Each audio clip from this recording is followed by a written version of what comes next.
That'll make people think that that my brand maybe I serve the aristocracy and really rich people. You know, Dina, you don't have to use your voice, but I'll use it all day long. Crikey. Same thing with Anne's voice. Anne's voice to me sounds exotic because I'm a British person, and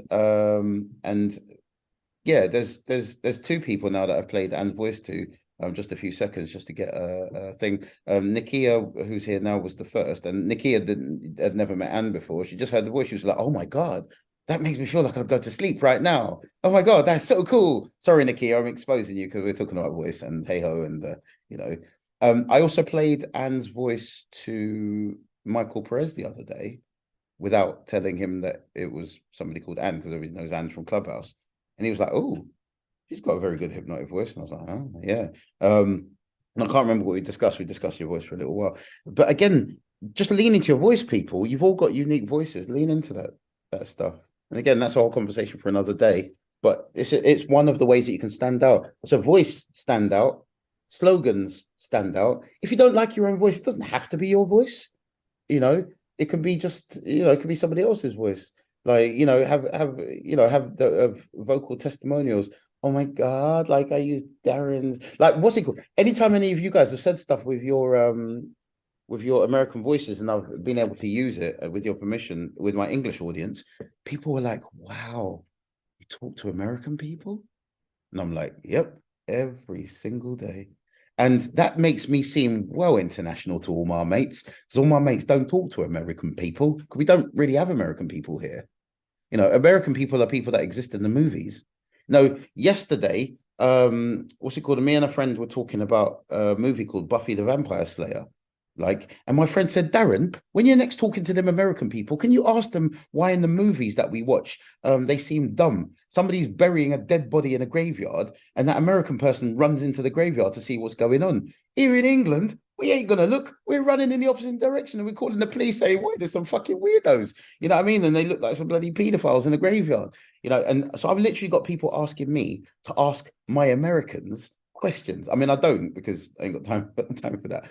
But over here, me using the American accent in some of my branding helps people here in England to say, "Oh, you're doing big things." And I'm like, "Yeah," because that's a whole thing.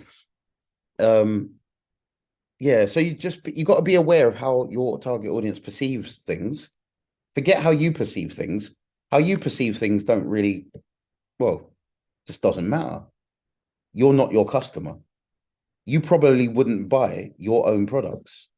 If somebody exactly like you was doing exactly what you're doing, you probably wouldn't buy it.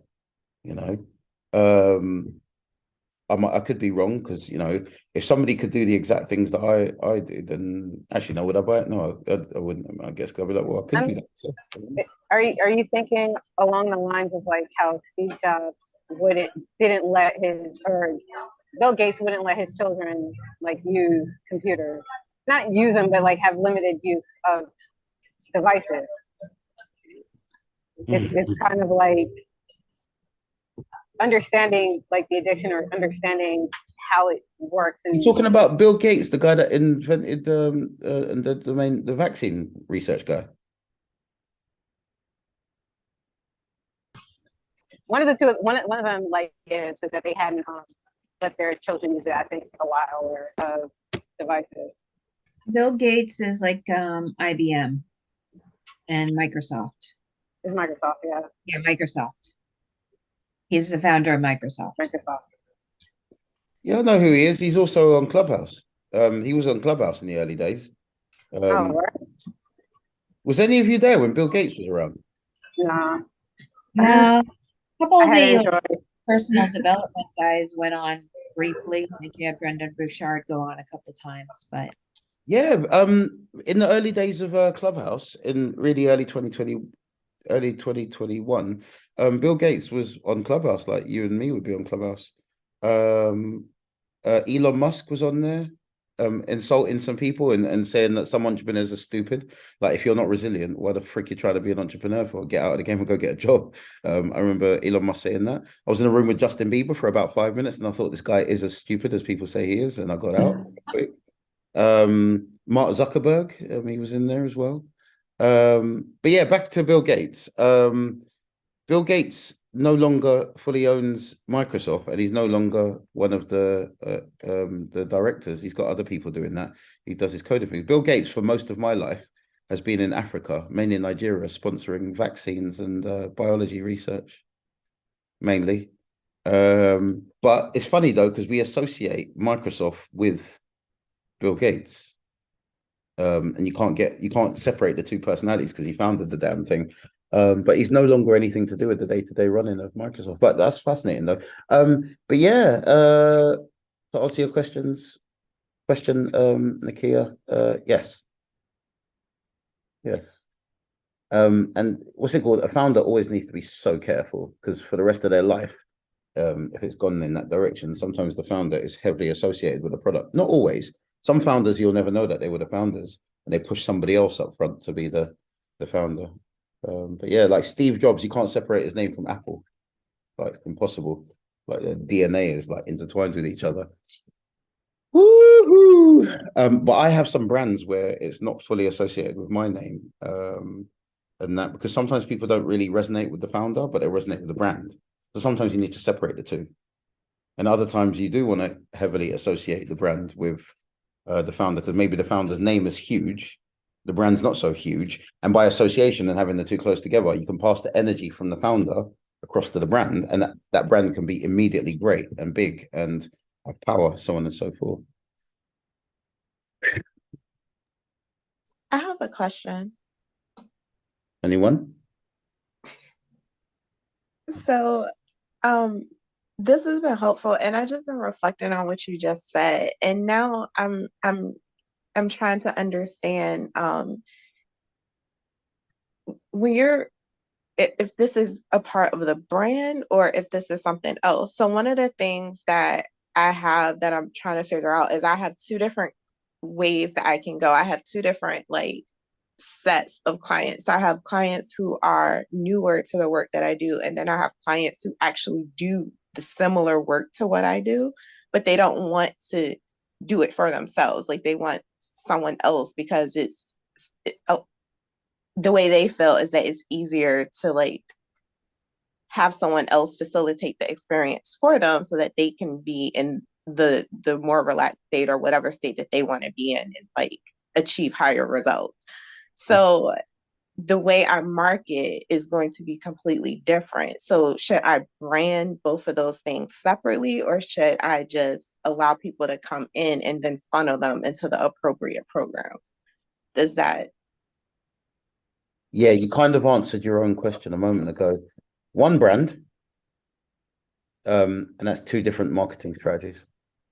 Okay, so it's more in the marketing. Okay, That's awesome. more marketing, yes. So I've got one brand, DSNLP, and which overshadows everything I do in the personal, professional, and business development sector. But right now, I'm talking to you about branding. I'm talking to you about branding. I'm not talking to you about NLP today. I'm not talking about psychology today. I'm talking about branding. I'm slowly making sure that my brand represents an extreme depth and wealth of knowledge. Right now, you're getting a university level education in a subject of introduction to brand development. This is academic stuff. This is stuff that I've developed after teaching at universities to graduates and postgraduates. And this is a part of my brand, which is a nod to that Scientology, what the fuck? Psychology academic symbol that's behind the NLP thing in my logo. But totally different marketing strategy, which is why I've got new brand colors and so on and so forth. The video from this, once I edit it and turn it into something a lot shorter, because again, the parts where we've been chatting, where you guys' voices in there, I'll probably delete lots of that, delete the you of the asking the questions, and maybe keep the bits where and I'll say, person just asked, blah, blah, blah, so on and so forth. Two different marketing strategies, but same brand. I have lots and lots of different brands for lots and lots of different things. You can do, that is one way of doing things. But when you're a solopreneur and you're doing this all by yourself, that is a lot of effort. That is too much effort. I'm telling you, as a man who owns multiple brands, I've got a brand like this one that we're wearing this t-shirt. I fucking love D&B Rare Air to do with the drum bass thing for people that strongly identify with being rebellious against the system. And that I do believe I'm the only person in the whole of the British Empire that has had a fight with the British Empire about this brand. Like the British Empire told me I can't trademark this brand, and I was like, what? I'm complaining. What's the hearing process? So I went through the complaints process with the intellectual property office of the government, and then I had to have a hearing with them, and we did it over the phone because it was during COVID. And during the hearing, I had to argue my case as to why I think it's appropriate to have a brand with the word fucking in it, because the word fucking is the most offensive word in the whole of the British English language, according to the BBC. So they don't want brands out there with that because they don't want kids looking at thing called fucking, which is interesting to me because at the moment there's a problem with how many babies each race is having. The Chinese, they've suddenly discovered that the Chinese had suddenly discovered that again, this is like stuff on because research that I'm doing and I'm chatting with other people about these sorts of things. The Chinese have discovered that they're not having enough babies. The British aren't having enough babies. Do you know who's having babies right now and expanding like crazy? India. At this rate that everything is going, India is running things. India is taking over the world fast. India runs things. And they're having more children at a higher, faster rate than every other race on planet Earth. So the word fucking is the British government is, I don't know why the British government are doing that. They're trying to slow down people in Britain thinking about the word, thinking about having sex and procreating. But again, this is deep research that I've gone into to try and find out what's the problem. Why are you trying to stop me from using the word fucking, considering it's a word that humans just use? It's just the thing. But anyway, I've gone too deep into that one. But what's it called? So I've got the brand fucking of D&B. I've got another brand which isn't offensive called Roller Coaster. And that's a brand that's 20 years old. It's got a great brand history. It came out of the ghetto and it rose up and it owned big business. And it is a brand that represents ravers of multiple types of music, but specifically drum bass music. Then I've got the brand DSNLP, which you guys obviously more know.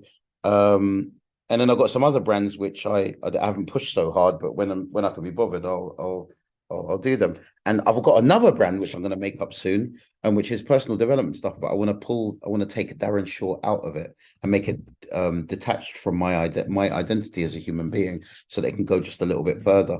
At some point, I want to sell a brand, but that's a whole other subject. This thing here, instead of doing it as an activity, what's on the screen right now, I'm suggesting that you take time to think about these things in terms of your own brand. Whether it's you trying to get like, what's it called? I think of myself as a brand when I'm trying to get a job. So when I used to try to get a job, when I go to interviews, I already know my target audience is the company, and I identify what the company's values are and their identity and that. So when I step into a job interview, I have the same value, and I've got an identity which is fully in alignment with that company. I know what my features are and what my best features are, what make me great at that job role. I know that my values are the same as the company's values, fully aligned. And then obviously my brand name is just my name, Darren or Darren Shaw. But some of you might want to think about a company that you have. Dina, your thing. Jasmine, your thing. Nikki, your thing. What's your target audience? What's your features? What are your values? And what's their brand name? You probably already have that. What's your tagline?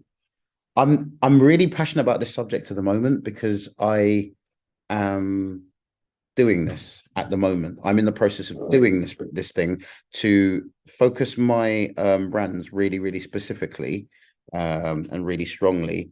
And yeah, to focus my brands really specifically and really strongly. And I'm also creating new brands at the moment. So my head is spinning around in this brand space. And I what's it called? The difference between me and other branders and other marketers is I am an actual psychologist. So the psychology of doing branding would make me better at talking about certain things than other people, because my specialism is making people remember things, cognitive things. I've been involved in research to do with how to encode things into human beings' brains, into their memory, and how to make it store and stay in their brain. If there's something I didn't know enough of, I know exactly where to go to get the right kind of research to figure out stuff to make it scientifically burnable into somebody's brain. Most brand people have maybe done a course in it, or maybe they did some kind of degree in it or whatever. But I became a brand development expert because I from having a psychology degree, I started helping business students in my university, and I started applying psychology to their stuff so that I could become a masterful at my own stuff, masterful at their stuff, and really apply the psychology because it's all psychology, psychological burning of stuff into people's brains. Crikey, look at that. Right, just one or two more slides I just want to show you. Again, the stuff that I've showed you today is only it's only even the introduction, really. I've got a wealth of more stuff on this, like it's insane. It would take a little while. Like I said, it's university stuff, and this is just one. This is one tiny part of the bigger picture. But this stuff is already powerful, and will really give you some stuff to really get into this stuff. And the other thing as well, I'll say is even if down the line somebody else is doing this for you, you want to make it that you're the person who founded the brand. You're the person that came up with the idea. You're the person that came up with the values. You're the person that came up with the slogan. And then later on down the line, when you get other people working for you, subcontractors or actual employees or whatever, when you get other people working for you, you want them doing things your way, based on the design from your mind. If you don't sort it out like that, then there's going to be other people that will come into your world. They'll realize that you don't have brand values. They'll realize that you're not really specific about your target, or they'll realize that you haven't got all these bits and pieces, and they'll start making suggestions. Then they'll make it their own, and then you'll end up in Richard Bandler's difficult position. He invented the term NLP, so that should be his brand. But because he was too busy doing cocaine and having sex with prostitutes and smoking lots of weed and having fun and not focusing on his brand, he left it alone for so long that by the time he tried to claim NLP as his own, the judge just said, well, no, the brand belongs to you and John Grinder, and you've got no choice. And then in England, they did the court case here in England and said, no, Richard Bandler, you might have come up with the words neuro-linguistic programming, but the British Empire, fuck off. Everyone in England can do NLP as much as they want to, and it's a generic term. Do you know what I mean? If you don't choose your brand identity for yourself and all these bits and pieces, people can take your brand from you. Totally take your brand from you, unless you can prove that it's yours, in which case, blah, blah, blah. This is about brand positioning things in people's minds. I'd advise you to take these questions, note them down, and have answers for these. For your own brand. Ask yourself these questions to become more powerful in your branding, positioning things in people's minds.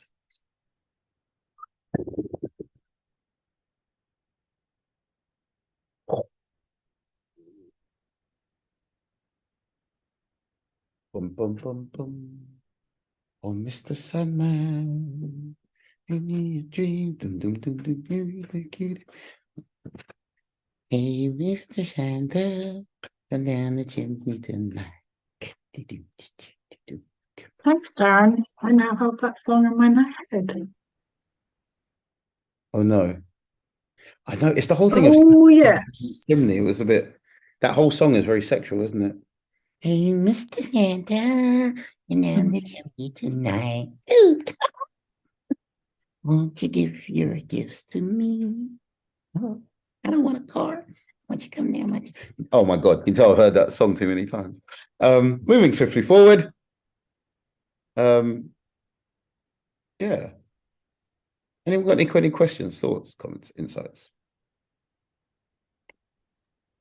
I have a question about your thought process when positioning.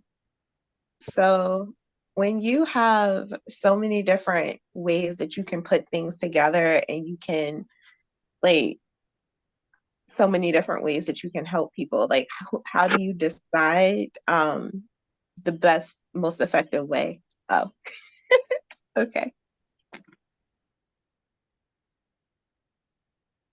Them never do a semi-ready for them. Yeah, man.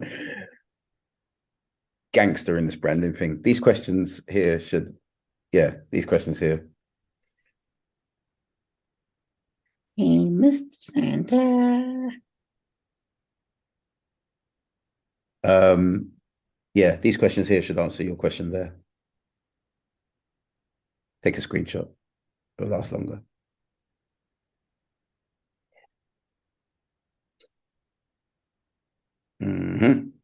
Positioning. You know, do you want, like, some people want their position of their brand to be associated as the cheapest product around.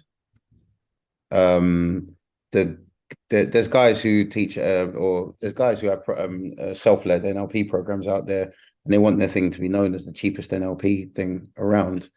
I go to the opposite end of the spectrum. Well, not totally to an extreme, like, but my product, my NLP offerings, is a premium product. It's for people that are extremely serious about this topic, who really want to go in. If you want to really go in on the linguistics, then my thing is the thing. Most NLP trainers don't really go in hard on the L, on the linguistic stuff.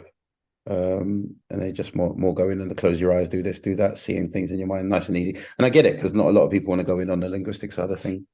Most NLP people won't really go in on the psychology of things, which is one of the reasons I like Michael Perez a lot, because he's into the psychology, cognitive psychology, hypnosis, research that's been done, blah, blah, blah, blah, blah, blah. So does my thing justify the different pricing that I've got around my thing? You know, I won't sell my stuff for $7. Just no. Which is a massive part of the reason I kind of need to lift my thing away from NLP as a brand. Just using the word NLP, because there's people out there that think it's a cheap thing, and my thing ain't no cheap thing. I've spent about 50 grand on getting the knowledge that I possess, and I refuse to devalue my stuff. No. That said, at the moment, the reason I'm doing this thing here today for free and stuff is because, firstly, I don't have the position in people's minds as being somebody who's great at this. And at the moment, I'm doing some all right stuff with my branding, but I don't think I could justify too much of a premium for what it is I do. I will in the future. At the moment, my well-formed outcome is to have it that people know, well, people that have already learned NLP stuff from me or coaching stuff from me. I want people to know that I'm the direction to come into for branding and marketing and strategic thinking around business type stuff. So yeah, I'll do that then. And also, I'm getting practice at talking about brand. What's it called? The moment I started saying on social media, on what's it called, on Instagram, that I'm going to do something around branding, I had a couple of different people that position themselves as brands experts call me and say, "Oh, Darren, I noticed you're doing the thing around branding." Blah, blah. It was like they were freaking out in their tone of voice, but in the words that they were saying, they were like, "Oh yeah, I really want to work with you." And I was like, "Oh, you really want to work with me? What'd you get out of it?" "Oh, nothing. You know, I just wanted to talk to." You've realized that I can potentially get access to talking to some people that you don't currently have access to, and you want to pretend like me and your friends because you think I'm stupid, and you want to come and funnel some people into whatever the fuck it is you do. I might even let some of these people come through just to, I don't know, make things more interesting. But anyway, has everyone had a look through these questions here? I'm not going to go into detail talking about all these things, but I'm just going to show you a couple of slides. Let's show you some slides about positioning. So there's some ups and downs of using positioning. It's good to be aware of these things, you know. So I've modeled Coca-Cola and several brands, like something called O2, McDonald's, because I used to work for McDonald's. I've gone through Skype's brand book to look at their stuff. I've not looked at Unilever, but I've looked at loads of case studies to do with Unilever's marketing, and I know that they're really, really on point with their stuff. And I've modeled them in the sense that I've made my own brand book for DSNLP, which I keep, and it helps to remind me what my colors are. It helps to remind me what the values are, and then I work out which parts to put on my website, which parts not. And then those of you that use Canva or Adobe, you can put your brand colors into Canva or Adobe so that every single time you make something, it's got the same colors. Every single time is the same colors for the background, same colors for the right. So this thing here, these colors that I'm using here are specifically for the business stuff to help people realize these are ways that you can make more money, and to kind of use the gold writing and navy blue royal kind of background. But also I've learned that different colors mean different things in different cultures. So colors might mean something in England, but then in America, it doesn't have the same meaning. So over here, having a royal blue in Britain, it might not land as well in America. Maybe. I'm testing the waters on that. There's a difference between American mindsets and British mindsets. In British mindset, it might be a good idea to have the color. I can't remember which way around it. It might, yeah, in a British mindset, it might be a better idea to have my button colors as green on my website. In America, it might be better to have my button colors as red. Different cultures, different colors. If you try to use the exact same colors for all cultures, won't work. In China, I can't remember if it's red or something that's seen as bad luck. You know, if I wanted to target a more feminine crowd, there's some colors that are a bit more feminine, some colors that are a bit more masculine. These things and these ways of dividing things up, really, really useful. So these are some things around positioning. I'm going to leave you on this slide. So where Your voice is cutting out a little bit while you're talking, so it's like hard to hear you. yeah, where were you able to find the brand book for Unilever? Was that publicly available, or is that something you I had think to the access? Skype one I was able to find it publicly. Yeah, the Skype one I was able to find it publicly. I actually, yeah, Skype one I was able to find it public. Can't remember where. And I found it while I was on a journey because basically, somebody paid me to help them with the research on brand development. So, has any of you ever heard of the company Adobe? Yes. Yes. So I wrote an essay on Adobe. I'm just going to stop the screen share for a moment. So I apologize to anyone who is looking for the stuff. Hold on 1 second. How do I do the screen share thing again? Oh, blah, blah, blah. Press lots of buttons. Nakia 1, 2, 3. Cracky. Funny. Bada bing, bada bing. Right, so what's my name? Darren Shaw is my name. Adobe is the brand I'm thinking of right now. Oh. Who the frick's this over Darren Shaw? Quickly, I need to improve my SEO. So business management, Adobe brand strategy analysis. If you're ever bored, you can go and read my essay on this stuff. Yeah, so basically any good essays I wrote, I published them on the internet. So this is an essay. This is an analysis of the Adobe brand strategy. And I found out a couple of things about Adobe, like they like to have their logo hang like a flag from the top right hand corner from their brands. So as a part of the essay, I put the brand up there to brand my essay about the branding of Adobe strategy. But if you read through this, if you're bored, you can learn some really, really cool stuff about brand elements and things that you need. I wrote this essay about 2015-ish. And I wrote this essay as part of a business management degree. So it's written in a relatively academic way. And I talk about the different styles of the Adobe logo. When it hangs off the top right hand corner of a screen, it's got to be a certain way. When it's just placed on top of any old image, it's got to be a certain way. You know what I mean? So really, really going into it. And these brand books, you can find some of these brand books online. Some of you might recognize some of these things here. So in line with the way that Adobe brands all its, so you've got the Adobe brand, which is the master brand. And then you've got all these servant brands underneath it: Photoshop, Encore, After Effects, Premiere Pro, InDesign, and like these logos were done in this way because of what Adobe done is they were very clever and they thought about the Periodic table. Yes, that's right. So they fashioned their brand underneath the elements of the periodic table. Brilliant! How ingenious is that? That's just pure genius. Two-letter thing and whatnot. So they did that in a certain way, and everything about the brand is like that. And every other thing that they bring out, it's always going to be 2 letters like that in that way, you know. And there's things in this essay about. So if any of you Google Darren Shaw Adobe, you can have a look at that if you're bored. Some people don't really like reading academic stuff. But yeah, this is a cool thing that I wrote. Never got used for anything. I just published it on the internet.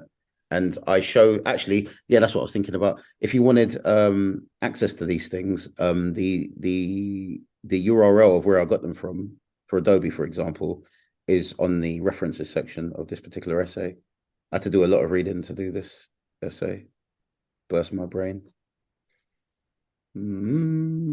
But yeah, you can go online and find some of these. Some companies hide their brand books. Stop sharing that. Some companies hide their brand books because it's meant to be a secret that they don't really want the whole world finding out about.